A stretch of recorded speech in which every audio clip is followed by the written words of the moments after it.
In the realm of occasional unusual requests, we have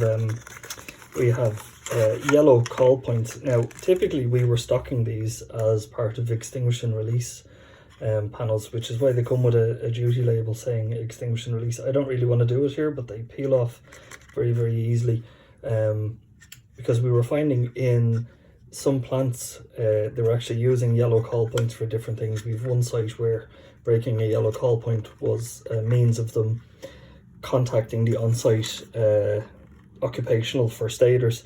So I mean, it's like all of these things, it's just an open or closed contact depending on where you've moved the switch to. So as it's set up here, this is a normally closed contact. You breach it, you break the glass, the contact opens and it does whatever it is you want it to do. Yeah, so I mean, it's a yellow call point. This label comes off if you want to use it for something else, but we have them there, we have them in stock.